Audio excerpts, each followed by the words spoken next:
Welcome back to Ivy Unleashed. Today is one of those days that just remind Brooke and I why we're doing what we're doing. We are sharing people's stories of resilience, and that is what resonates the most with people. Knowing something somebody went through and how they got through it, how they're still standing, and just tangible things that we can all take from people's stories and apply them to our life. And that wouldn't be possible if people didn't come on our show and be vulnerable and open up and let us into their personal lives. And today we have a guest that we are so honored is here. Tiffanie Janowitz, welcome to Ivy Unleashed. Thank you. Thank you for having me, ladies. We are so excited. We met Tiffanie 2 years ago, we just realized, at a speaking event, and you were doing something completely different. And then the trajectory of your life completely changed. Yes. Talk about that. What happened after we met you 2 years ago? Man, I mean, hindsight is one of those things that you have the choice of laughing or being like, wow, and there's been plenty of both. But in hindsight, from when I met you ladies at that speaking event, there was an awakening for me at that particular event. And there was this burning feeling inside of me that like something big's coming. I'm not sure what it is. I'm not sure what it's meant for, but something bigger than what is in front of me right now. And then there was a few months later, there was another moment with my wife and I that like I had a big push with it. And I looked at her and I said, in 1 year's time, our lives are going to look entirely different. I can feel it in my bones. And she looked at me and she was like, you said it to me with this conviction that I was just like, okay, let's go, and both of us are very in tune with our energy and with our spirituality and just like listening to that inner voice. And truly that was like the real purpose of how I've gotten through the last several years was having the confidence of listening to my inner voice. And then there were just some really beautiful steps put into place. I had the opportunity to step very heavily into the personal development space, to be on the coaching side of that. And so that's where I've spent my time over the last several years is in personal and business development, pouring into others. But what I didn't realize was by me pouring into others and coaching so hard around the foundational pieces of all of that, it was prepping me for my biggest event, personally, to listen to my inner voice. And that's what we're going to be talking about today. Yes. I don't know when you wanted me to drop my bomb. Okay, don't drop the bomb yet. No, I love that though, because I think we can feel that. I'm having one of those years too, professionally, where I know this year's different. And I'm really feeling like I'm stepping into a new identity, a new calling, a new way of being. And you can feel it. And it feels a little nerve-wracking. It feels like a mystery. And, am I capable of stepping into this? And so I love that you kind of had that feeling. I can't wait to dive more into that. But how we're kind of starting every episode is giving instant impact. So something that we'll unpack later on in the episode, but if people could only tune in for 10 minutes today and you want to just kind of drop them a little golden nugget of something, what would you like to share with our listeners today? What I would share is if you are catching yourself in any place of uncertainty and the answers that you have received right up front are not ringing in alignment, you push for more. There is an inner voice that is pushing for a reason, and it is more powerful than anything on the outside can pour into you. So push for more if it is not in alignment. What did that push look like for you? In my push for me, this was definitely in a health journey for me. And I had some health concerns and I know, Brooke, you can relate to this real hard, but I had several providers just dismiss my concerns up front. And if I wouldn't have had the courage to say, this just doesn't feel in alignment for me, and this just isn't comfortable, I'm not okay settling in a place of fine. And there's been a lot of development on that word since then, but I wasn't okay with told you're fine. And so by me pushing further, it saved my life. All right, well, let's dive headfirst into it. And so I think it's so powerful when women, people hear what were the concerns? What were some signs? What were you experiencing? Just kind of take us full on into this experience, into the journey. So maybe somebody could potentially see themselves or others in this and kind of where it led you. Yeah, absolutely. So I'll rewind time a little bit. I have a beautiful 4-year-old little boy that I had the blessing of carrying and growing in my body. And we had a beautiful, I ended up in like a C-section delivery, but I got to nurse him for 14 beautiful months. And motherhood is just a journey in and of itself. That's a topic for another day, right?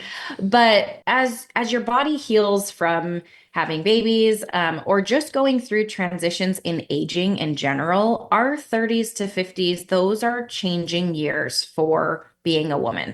And there's hormones that can come into play, that will come into play, right? There's a lot of just different things that we've got to be in tune with our body, and no person is more in tune with your body than yourself if you are listening. And that's the key there. Is there's a lot of white noise and there's a lot of things that we can put in our body. Inputs and outputs, those matter for our bodies, right? But I say that because I had really been paying attention to what I was inputting in my body, what I was outputting, what did my physical demand look like, what did my mental demand look like. And I had some pain in my left breast that caught my attention. But again, I was like, am I working out too hard? Is this a residual from nursing several years ago, but that still maybe is something? Is this hormonal? There were a lot of angles that I was looking at of what could this be? But it hit my radar, and awareness is the very first thing. I believe that like we cannot make changes. We cannot collect data without being aware of what something is. And so I was wildly aware of it, and just paying attention to what was happening with my body. I was watching my cycle. I was watching ebbs and flows of this pain that then turned into a lump. And that's when I started taking it a bit more seriously. And I went to my nurse practitioner and to my OB, and she was actually the one that planted that nudge in myself, that she said, I'm going to order several tests for you, and we're going to go through the checklist of different procedures. But if at any time something does not feel right to you, there's always room to push.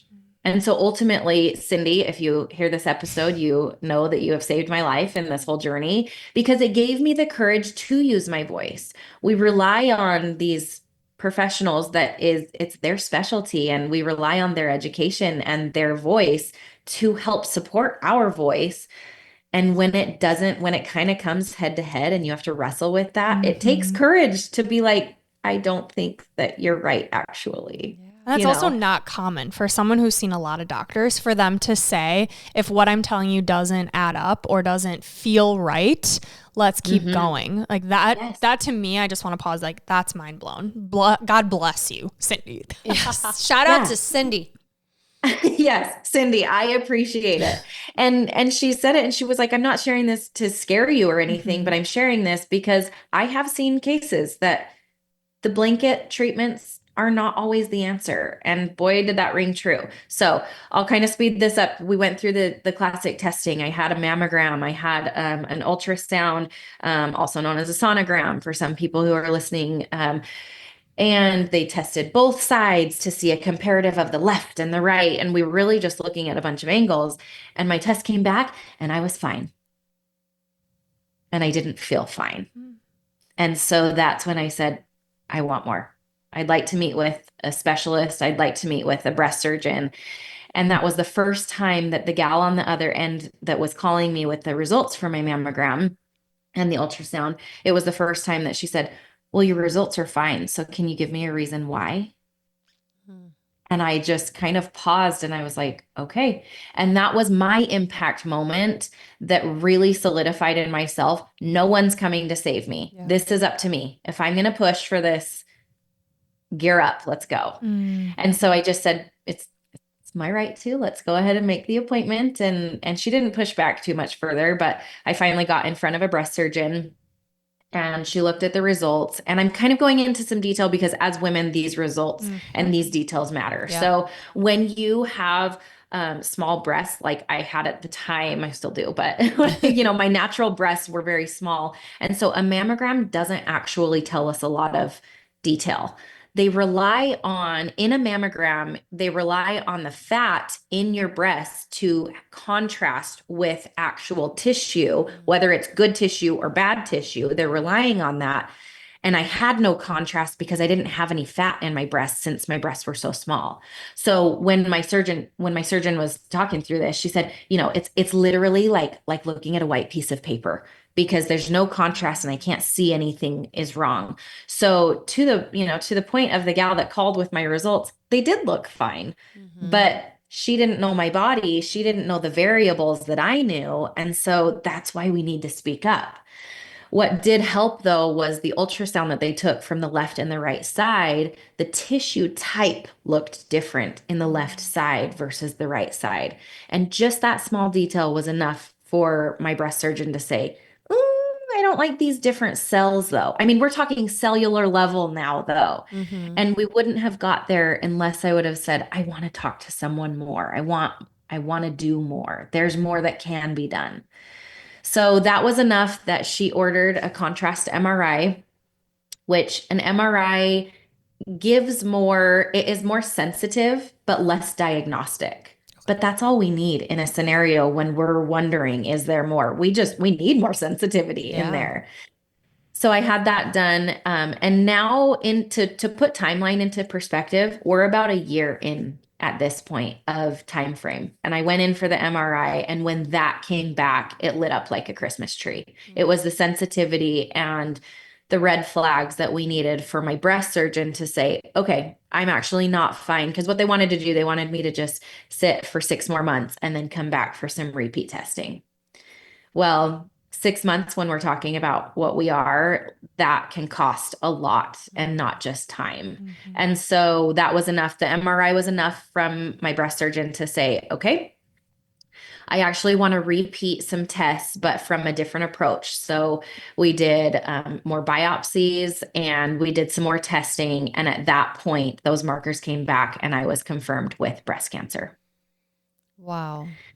Okay, so can we pause there for a second, Tiffanie? Yeah. Because I think about that moment because yes, you're going to have to make decisions from there and the journey continues, but you are healthy. You're a mom of a little boy, a wife you love, a beautiful professional situation. You are a go-getter. You are a high achiever. And you're told this news, and I'm just putting myself in your shoes. Before you take action and you come up with your plan, how are you feeling? What's that call like? Like what happens in that scenario? Many different feelings, of course, but validation was one of the first ones that as we started this and we were talking about hindsight, it was no coincidence in that moment of confirmation of like, hey, I mean, there were 1,000 unknowns, of course, at that point. Like there's so many questions that come up next when you're told a diagnosis like that. But in that very moment, for me, there's no coincidence that I have spent the last year and a half double down in my habits, in development, in all of these things that can now support me in very intense journey to move forward. Right. And so it was validating, not just to hear like, oh, I was right for speaking up, but validating that our habits are so important. Our mindset is so important. I got that phone call when I was physically, mentally, spiritually, emotionally, the very strongest I ever have been in my life. And what a gift to be in that situation rather than being bulldozed when I'm already in the gutter in those health habits. I love that that's how your brain works. I want to know how you created space for those things on top of the business you have, being a mom, dealing with your health. I know a lot of people listening, myself included, health, when you don't feel well or when you're fighting for answers, it can feel like a full-time job. And then you add on all of the other responsibilities. So tell people, kind of paint a picture in your day-to-day. What are some of these things that helped you feel strong in those ways? And I love this angle of conversation with people because when we're talking about it's very simple. I mean, it's time management. right? You have the same 24 hours in your day that I have in mine, but how we handle those 24 hours may be and are likely very different.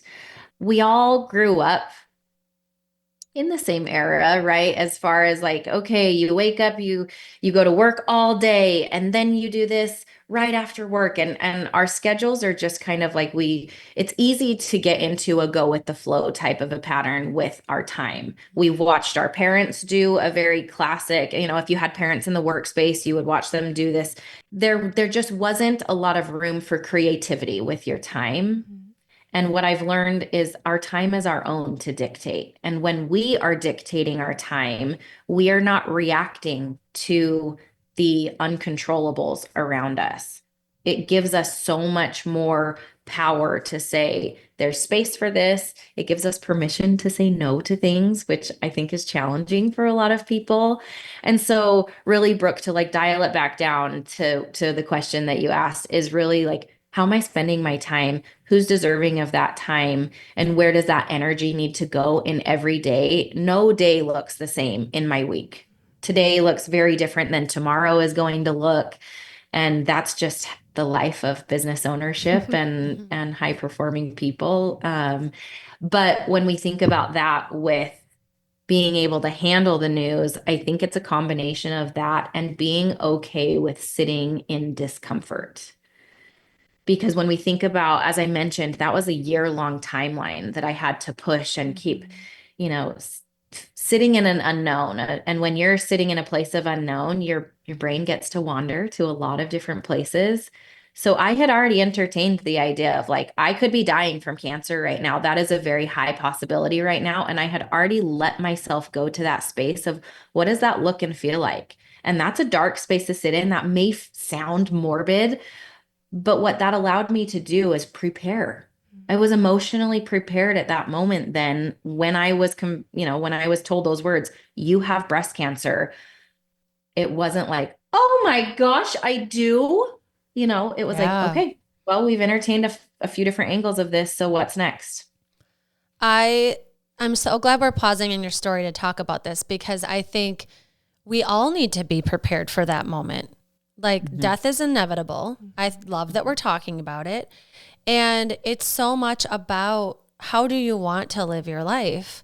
And when you do have a little boy, and we all know when like our health is a little off and something's going on, like how do I prepare for these moments? What do I want my legacy to be? What do I want to be known for? Let's say health isn't a thing and I know 100% I'm going to succeed. What do I want to be doing with my time? What will that look like? And it sounds like you really took control of allowing the negative answer you thought you might be getting to be a positive influence up to that answer. You know what I mean? Like, it's so powerful. I think when we're in a situation like what we're describing, in any situation, because I do believe everybody is going to get hit with their full stop moment. And it may not be medical. It may not be financial. It's going to be something though. And so the real takeaway for me is, how are you going to prepare? How are you going to make yourself so well-rounded? And I'm not saying perfect. That's not what I'm saying at all. But how are you going to prepare yourself to be strong enough in those angles that when you come full stop, you're not hit with a wrecking ball? You get two choices in those scenarios. You get to ask yourself, why me? And you can go down that road, which is slippery slope, or you can turn and say, okay, what do we need to learn here? And that is a different journey. Yeah. And up to this point too, you aren't turning away from it. You're not numbing. You're not using the excuse of her saying, well, you're fine. You'd be like, you know what? She said, I'm fine. I don't have to deal with it. You are in the gym. You are putting yourself through uncomfortable situations with working your body, pushing yourself. I know from following you that you have very high standards for your relationship. You're very open and honest, and you two both push yourselves to be the best. So I just want to acknowledge that sometimes we want to run from this scary feeling, and that you are an example of somebody that did not. And so how did you use the strength you had built, resilience you had built, going through uncomfortable things up to that point to kind of move forward from there? That's a great question. And for me, as I connect with people, as I mentor people, and their infrastructure does feel a little shaky, and they have that question of like, where do we start with this? Where do I start with, you know, step one? And the answer always rings first is self-trust.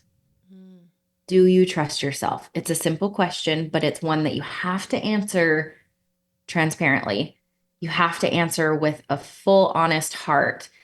And unfortunately, I get the answer is no, oftentimes when I'm working one-on-one with people. And that's okay, because when we're taking inventory and we're asking those simple questions right up front, there's no judgment that's happening. We're not asking them so we can be like, well, shoot, you don't. And there is no judgment happening. We're data collecting because, again, that gives us the awareness of, okay, then what do we need to shift here? Mm-hmm. So if the answer is no, I don't trust myself.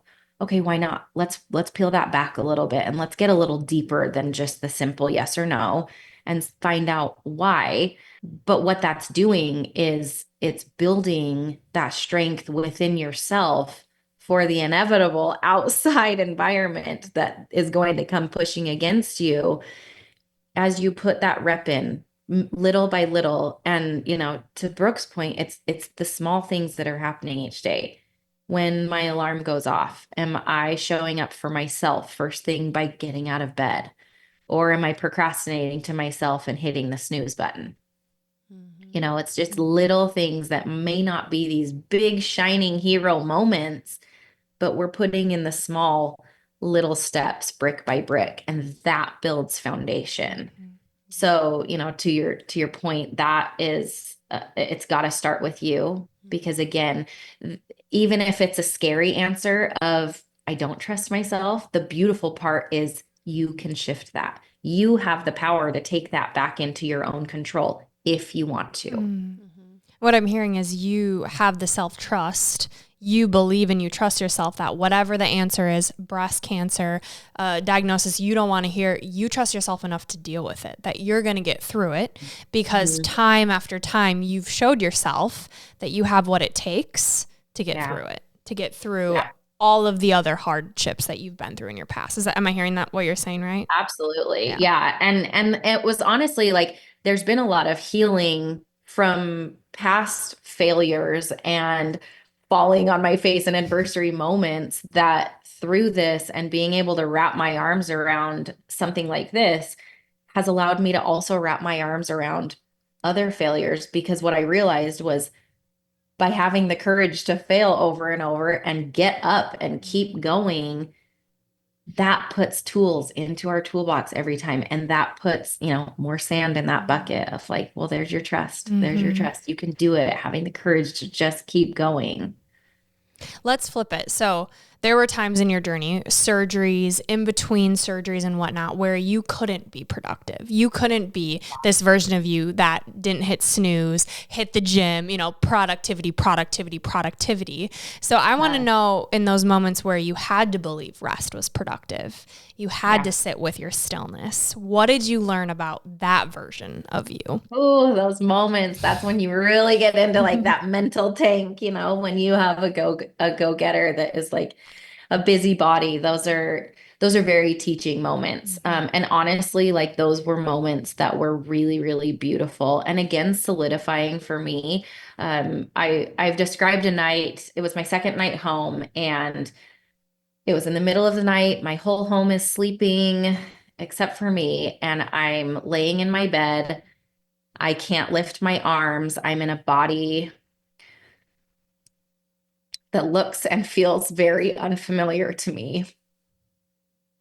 And I'm in a lot of pain. We couldn't get on top of my pain. And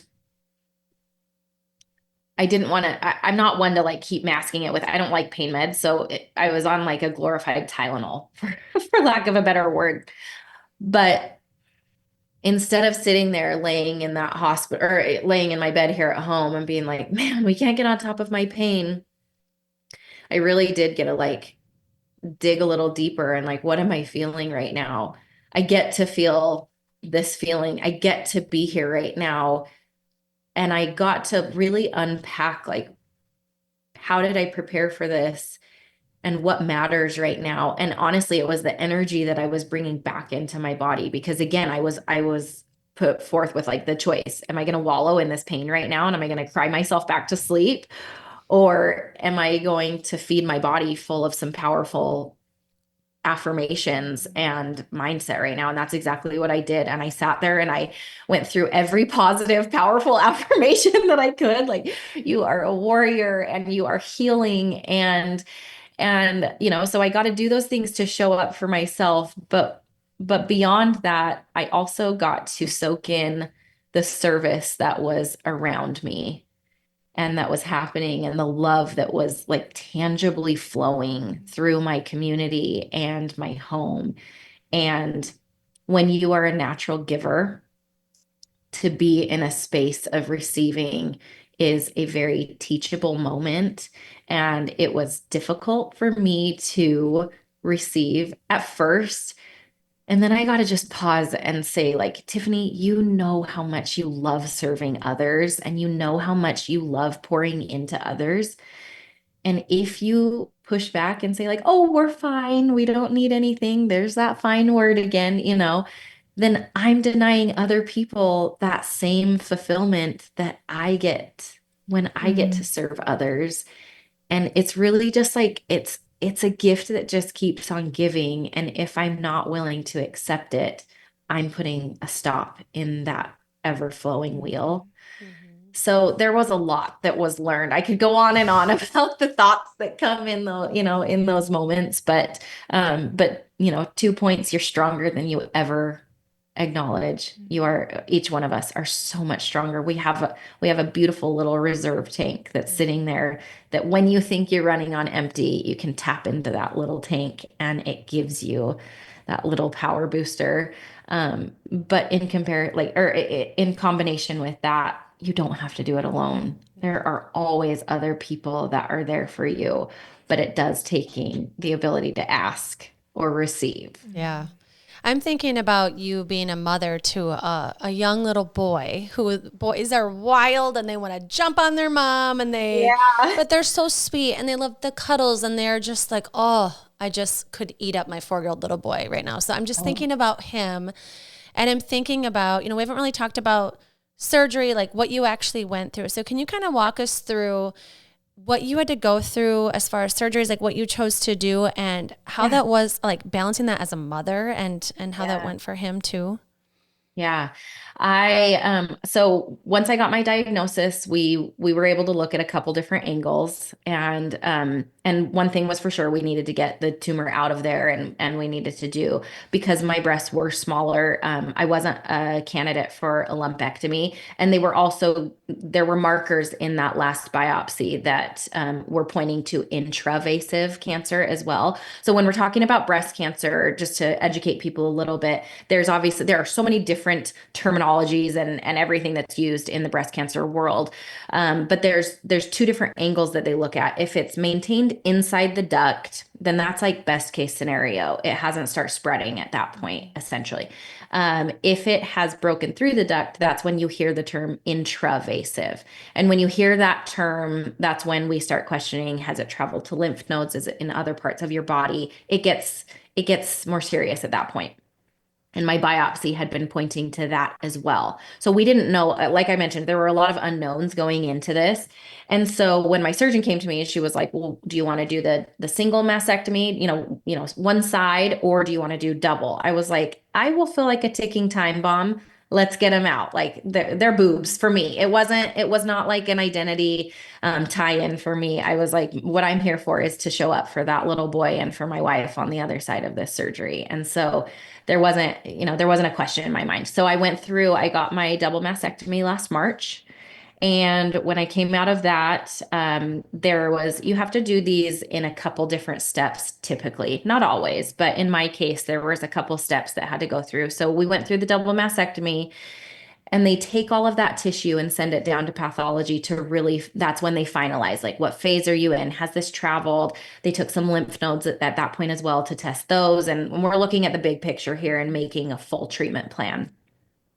And then, so that leaves you in a little bit of a gap of when are you going to have treatment started? If you do, then all those treatments need to be done before any reconstruction can happen. If you don't, then there's still some time periods if you are electing to do reconstruction versus being so, there's a lot of variables, right? So that also is like another mental push of like, augmentation was not on my radar at any point. And then all of a sudden to be slammed with like, okay, you have breast cancer and now you need to decide, are you going to have are you going to do augmentation or are you just going to be sewn up flat? Are you going to like, it's like, whoa, whoa, whoa, whoa, whoa, you know? And so anyways, yeah, I mean, again, it's like using your own, staying in alignment with yourself was the biggest thing that I could do during all of these different decisions to be made.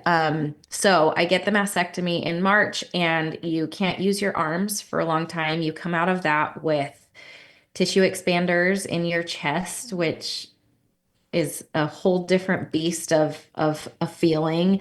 You have drains coming out. So like when I say that I looked and felt like a foreign person, my sweet 4-year-old boy came into my room it was a few days after my surgery. So he walks in and my wife's helping me with some dressing changes. I can't lift my arms. I mean, I'm relying on everybody for everything. I can't, I'm like, we got to tag me as T-Rex because that was fun for him. But he walked into my room and he sees mommy looking very different. And I have drains coming out my body. And he looks at me and he goes, "Ooh, mommy, you don't look so good." Oh. I said, "I know, buddy, but we're gonna get there." And to kind of dial it all back and take us back to what you were asking, it was these moments where I did just have to rely on that strength and know that I have milestones to work for.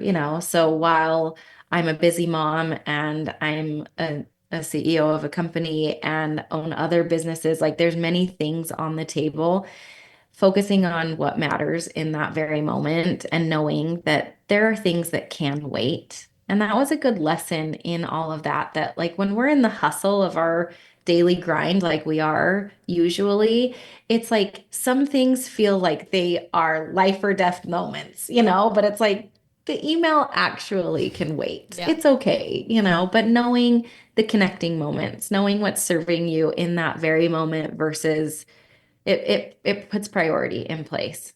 That saying of like true perspective breeds discipline. That is a very, very true statement in my entire journey that I went through. It put perspective into a lot of things. A lot of things didn't matter, still don't matter. And you just take it as it comes. Yeah. I think about something that does matter is the people that showed up for you. Mm. And going back to what you said, it's hard to ask for help. So for someone listening who is that helper or has someone in their circle who is going through something similar or they want to show up, what advice would you give them? What do you wish people would have done, or what did they do that really, made you feel loved and made a difference? Oh, the tangible feeling that I described of love in my home, in my community, connecting with other strangers online that I've never even met in person before. There really was a beautiful connection. And when I took a step back and really soaked in like what was happening around me, the outpouring of giving that was happening, even in moments where I may have wanted to say like, we're okay, we're already blessed with so much. It wasn't for me most times, but it was certainly for my family, for my wife that is watching her wife go through extensive pain and healing, and she can't do anything except for try and comfort me. Well, she deserves some comfort as well. Yeah. And the community that stepped in got to help her, got to help our little boy. I remember a phone call that my sister, she called me and was like, "I'm having so many people call me and check in." And it was a ripple effect of really understanding there is still so much good in this world. Mm-hmm. And if you're, again, aware and you're just looking around and also open to receiving, boy, is that a beautiful realization that there's a lot of chaos in the world and there's a lot of noise, but there's also still so much beauty. That's so powerful right now with what's going on in our world. Mm-hmm. And I think too, like you said before, like giving people the opportunity to show up for you, allowing them, you know, to show how much they care. And you got to see that. And like, that is definitely sounds like one of the gifts of this experience. I'm curious on the flip side, you know, just like thinking about what people say, you know, you're active on social media. Is there anything like any advice you could give for what to say, maybe what not to say to somebody that's going through this? I mean, it's just like if you've been pregnant before, or I mean, any scenario where like you're going through something new and someone's done it ahead of you, but like pregnancy was honestly the one that I could relate to most because it was like a feeling of, you know, when I'm very short. And so, like, in my pregnancy, I started showing really early. And I'll never forget, like, I ran into a friend that she was this, like, beautiful, tall, 5'9" blonde that didn't show until she was, like, ready to walk into the hospital until she was delivering. And I ran into her fairly early in the pregnancy. And she was like, "Oh my gosh, you're already showing." And it's like this moment where you're like, "I am." And question mark, is that good or bad? You know? But it's the same thing in a moment where you are going through something so life altering. And again, it doesn't have to be medical. It's just a feeling of something new.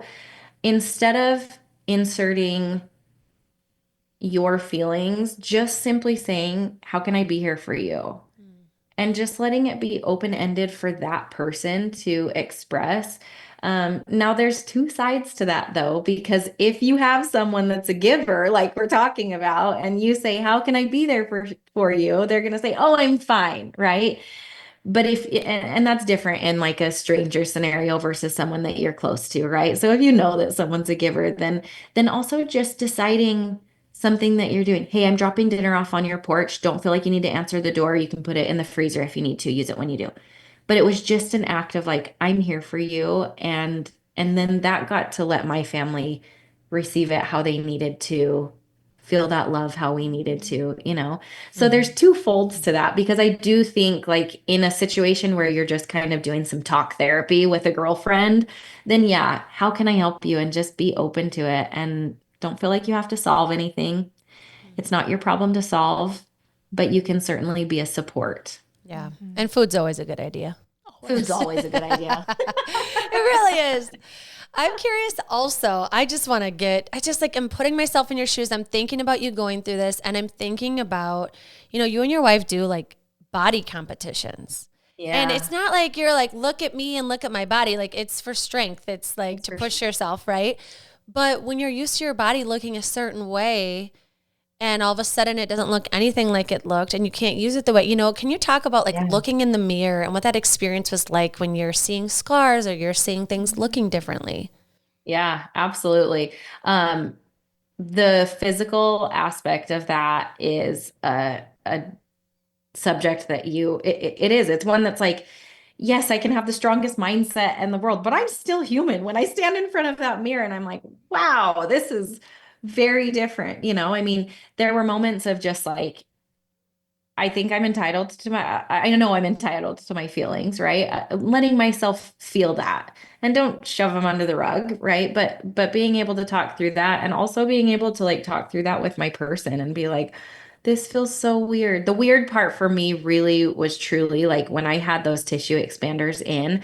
I'm a big hugger. You ladies know that because we all embraced a lot when we met each other. Yeah. And I'm a big hugger. And when I had those tissue expanders in, the front of a tissue expander is actually metal. Oh. And that's how, like, there's a whole process of you have tissue expanders to be able to fill them with saline and get your body prepared for a permanent implant. That's the purpose of a tissue expander. So for those people who are like, "What is she talking about?" That's the purpose of it. Your tissue inside and outside is prepping for a new implant down the road at some point. they feel that the front of it is metal though. So literally like when I would go to hug someone in this interim time when I'd have that, they just feel a hug from Tiffanie. But what I'm feeling from the inside is like I'm a metal chested Hulk right now. Like it was like felt very foreign to me. And it's like, okay, let myself feel that. Yeah. I had a doctor's appointment that I came home from shortly after that, and it was not the news that I had hoped for at the time. And I let myself cry for the rest of the day in my room because we are human and we need to express our feelings. There's no progression when you're bottling things up. And so, again, feeling the bad and the good is both equally as important, right? Yes. So, anyways, as I'm looking at myself and understanding and learning this new body, you know, it's also looking at like, look at what my body is capable of doing right now, you know, and falling in love with other ways of, okay, it's not my body that I was in love with in the movement. It was the movement. So how can I move my body in a different way? So in that interim period when I had those tissue expanders, I fell in love with walking. It actually turned out to be one of my favorite parts of the day because my wife and I would go out for a walk and I'd leave my phone here, I'd disconnect from the world, from my businesses, and we would go walk for 20, 30 minutes together and just connect. And it was a totally different way of serving my mind and my body in a different way than, yeah, I wasn't under a barbell at that time, or I wasn't, you know, doing some of the other exercises that I would normally do, but my body still got to show up for me. And like, what a beautiful honor that I can go a different route. It doesn't have to be one way. That's a big lesson is nothing is ever one way. There's always a different answer to everything. So finding different outlets to your point of like, okay, how am I going to learn this new body and then honoring what it is today. You know, I mean, there are parts of my body that I would give anything to go back to my body before, but knowing the journey and why I'm still here and what I'm able to now serve others with and hopefully save lives as well by speaking up earlier in our journeys. I will take some of the days when maybe a shirt doesn't fit as it used to, or maybe I have to toss out a shirt altogether because I'm like, well, this isn't working with my new body, and that's okay because it's just a body and it's a vessel to let me connect with others. That speaks to all of the personal development you have done. Yeah. It's going back to the beginning of this conversation of setting you up to be able to handle this. Every answer you give is like, yep, she's read some books. She's deep in her spirituality. The reps you have put in, you can tell. And it makes you who you are. And we're so grateful to know you and to be in your presence. We're grateful that you listened to that internal voice because it's not easy to do. No. And I will tell you, like, we all have the ability to take and have influence from others, and then we also have the ability to like protect that energy, and we don't have to be influenced from others, right? So I think big lessons of that is how are you pouring into others? What's the mark that you're leaving on someone's life? And my purpose and my mission is to always leave a life or an interaction better than when we started, you know. But I feel that with you ladies of what I learned from you at our event. Brooke, you shared your story of resilience, and I had a lot of takeaway from that of forming my own journey with that. And you had no idea until this moment that I'm sharing that with you that I had that takeaway from that, you know? And same with you, Andrea, like when I watch you interact as a mom with your kids, like we're all observing. And I think when you get to like take those, that's the best part of mentorship, in my opinion, is like you get to take what is serving you. And then you also have the power to shed the things that are no longer serving you and being okay with both angles of that and knowing the power that you have to grow and continue to uplift yourself. It's a beautiful space to sit in. Yeah, you are such a great example of someone to follow and emulate, because I think typically someone that's such a giver like you has a hard time with shedding things or saying no or protecting their energy. So again, like Brooke's saying, you've done a lot of work. You can tell you've read the books. And I think too, being an entrepreneur and a mom, like you only have so much space and you work on your relationship. You mean, you have to say no to to say no to things. And I think I really want people to know where they can follow you and how they can connect with you, because we have just barely scratched the surface of what you offer this world. And I know they're going to want to know how to follow you and potentially how to work with you too. Yeah, absolutely. How to follow me? I'm over on Instagram, and it's Tiffanie.Janowitz is my handle. Of course, I'm going to throw a little curveball because Tiffany's not with a Y, it's with an IE, but you'll be able to find me. And then same with my website, it's TiffaniJanowitz.com. And so if you do want to connect, that's the best place to connect, because that's where I step offline and have conversations with people. So. I love it. We'll, of course, link all of that below in the show notes. Tiffanie, we leave our listeners with what we call 3 gold stars. So 3 top takeaways you want to leave people with in our conversation today. What would they be? Never settle for anything that is out of alignment. No matter how hard it seems, your alignment and your peace should be the thing that you protect the very most. My second thing would be, there is always another way of solving problems. And so don't feel like just because you've been told one route is the route, it's not the one. You can always get creative with that. And the third would be something over nothing, something in the step forward of the right direction, whether that is something in the health realm or building that trust in yourself. One little thing is better than nothing. And those little things add up. Like I said, brick by brick. Oh, it's such a beautiful example of taking something that is just could be so life-shattering, and you've just made it so beautiful with how your brain works. And there's so much underneath the surface of this, which is why I love that we're doing Unleashing Ivy surprise questions for you. Because I just want to be more like you, okay? So my question for you that I'm curious about has to do with your relationship. I could cry about it. What's your wife's name? Mandy, I watch you and Mandy cheer each other on. I can just see how active both of you are with your son. And I know it goes so much deeper than this. So I would love if you could pinpoint something that you and Mandy do, whether it's regularly, once a year, something that you guys do that creates such a deep, rich relationship where like you guys are on the same page. Can you help us all out and tell us what you guys do? Oh gosh, there's a lot to unpack there. But honestly, my favorite thing that we have incorporated over the last year is family prayer, which sounds, for me, I had to rewrite what praying looked like for me. I was raised in a dominant religion that like prayer almost was scripted. And I've spent a lot of time rewriting what that looks like for me, what my relationship with God is, who my God is. There's a lot to unpack there. That's why I was saying there's a lot there. But a new thing over the last year that we've done is say family prayers. So Banks, our little boy, will start out and we don't lead these in any way of like whatever is on his heart, he gets to say. So his are usually very sweet and simple. Like, I love my mommy. I love my mama. I love everything. Amen. And it's just very sweet that you're like, beautiful. Thank you for sharing. And sometimes it's like in an alien voice and sometimes it's in regular. I mean, 4-year-old boys are just going to keep you guessing.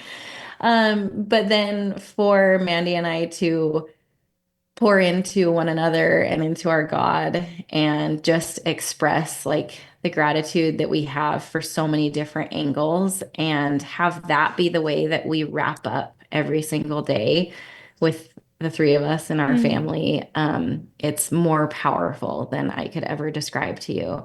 And for someone who has been able to realign in spirituality and like rewrite what that looks like, I would challenge you to wrestle with that and give it a try, because it's a very, very bonding moment. I love that. And I think something that I've realized as a mom, and now my kids are getting older and I'm thinking about them leaving the home, I'm 5 years away from that with my oldest.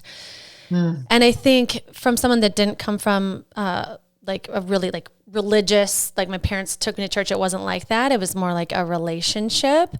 You can take that anywhere. Right? The more that you have that prayer, that relationship with God, your son is learning that you and your family can be anywhere and pray, and it's accessible anywhere. It doesn't have to be in a church. It doesn't have to be a certain way with certain words. Yes. It's this relationship. So It's I think like that's a conversation beautiful. like I'm having with you ladies, and Yes. there's laughing in our prayers and there's crying and there's Yes. in between. And it's like, why would I talk to this person differently than I would my most special humans, Yes. And then it's So, accessible all the time. yes. It's like you can tap into that love. You can tap into that strength when he's off to college or he's in his relationship. I think that's so beautiful. Thank you for sharing that. That teased me up perfectly, because my question was going to be, and you kind of answered it, but I'm going to challenge you to answer it a little differently, not with the example you just gave, but what did your spirituality look like before the diagnosis, and now what does it look like? Maybe how has it shifted, or maybe there's certain things you still do? Yeah, that's a great question, because I believe spirituality is an ever evolving thing. I mean, it's one that will be strengthened, it's one that will be challenged, and all in between. And so to kind of go off of what I was sharing before, there was some rewiring in my brain that I had to do once I decided to challenge, like, what did religion and spirituality look like for me? And this happened 20 years ago in my life. And so this was a long time, and this was a very evolving process. And for a long time, like, I would say, I would call this energy like the universe. And I do still believe that to an extent, but I had to really redefine, like, just what did this all look like and feel like, again, in alignment and true in my heart. And it wasn't until, like, taking the space to, it was actually before my diagnosis, while I'm sitting in those dark times of, like, wrestling with this and challenging, like, okay, I've obviously got something that I need to learn. So let's chat. Let's go for this, and that's really where the conversational piece came with my God, and then feeling the support and understanding that, in the most unconditional way. That's been a big takeaway for me. So yes, to your question, Brooke, it's been, an ever evolving journey that I know is not done. I have some big spiritual goals this year to understand and wrestle with for myself. And but I don't think, I mean, I think when you're in that in between, again, that's where contention can sit. That's when uncertainty can come in. It's hard to feel a very clear stance on anything if you haven't put the work to really challenge it to yourself. So, like, what did Tiffanie feel? Peel back all the outside things, peel back all of what I was raised with, what may, or what I should have to do, or was, like, brought up to do, what social norms are. How do I feel? And base it off of that. And that's challenging, but it's served my family and it served me so well. I love that. Doesn't matter what it looks like. Does it feel aligned? It's kind of what I'm hearing. And I think too, there's something about just like the word maturing in faith comes to mind, because it's like you're having hard conversations with yourself and with God, and that it's not comfortable, it's like determining what that looks like for you. But yeah, you're always pushing yourself to do something hard. I love it. It's often in those dark spaces, no matter the context of it, but it's the dark spaces that light comes through. You can't have a learning moment if you're not pushed and if you're not uncomfortable. Yeah. And I think too, you're strengthening your faith. And it's just like you were talking about before, where it's like you can stand firm in that. So whatever comes your way, where you stand, what the non-negotiables are in your life, what's right and what's not right. And so it's almost like helps you simplify your life, knowing, like, I'm so strong in this, and these are my values, and anything other than that ain't it. Yeah. And like, when you're sure in that, like, for me anyways, it has strengthened the way that I love. It's strengthened the way that I'm able to learn from others and open my mind to, again, like, there's no one certain way. And I really think that's when we're able to connect and help each other be better and grow better. And there's just a lot of layers with that. Totally. Sure. Okay, Tiffanie, last question. If you could go back to younger Tiffanie, any age, and tell her something, what age would you go back to, and what would you tell her? Oh, I would go back to that little 18-year-old girl that I was just describing to you that felt that pull of her voice for the first time. Um, and I would tell her, you are right where you need to be, and you listen to your voice. Your voice is stronger than you'll ever understand. So just keep pushing. So much. I am so happy you joined us today, Tiffanie. Thank you for For a having me. million reasons. I mean, the amount of gold you gave today, first of all, just sharing your story and being vulnerable and open to come here and share this, what you went through. It's such a personal thing with your family, with your son, with your wife, with your community. I'm so happy you're sharing it because it's been so beautiful to watch. You're showing the moments that are dark and are uncertain and how you got through it. And it's going to help so many people. And we're so happy to share it with our listeners that we love so much. And they're mostly women. And so I'm just happy to know that you listened to yourself on that phone call that easily could have been, okay. Mm-hmm. And now that you're here, that you're healthy, that you're sharing it. And on top of that, just how you live your life, how the integrity that you have and the values that you have and how you take care of people and how you take care of yourself. You are just such a beautiful example of the women we aim to be. And we want to embody so many of the things that you're doing. And like you said, we all will have a moment that shakes us and rocks us. And the time is now to step into, listening to yourself, creating awareness, taking steps, leaning on community. And so I just want to send you so much gratitude for being here and for being you. We are so honored to have your time and to know you. Thank you. The feeling is so mutual. I so appreciate you ladies sharing this story. I hope that we're able to give others that nudge. Every single one of you are worth it. So I don't want to wrap it up, but I can tell. Here I am. All right. Well, we end every episode of Ivy Unleashed with a piece of gold, a quote that speaks to you. Would you sign us off, Tiffanie, with yours? one that is hitting right now is move forward with discipline and not force. Your timing is perfect. This is Gold Ivy signing off. Listen to your truth and go chase your gold. Oh, I wish I could hug you. Same. Same. That was so I have full body chills. Thank you ladies, so much. That was spiritual. That was powerful, yeah. You were channeling some good energy, some good Lord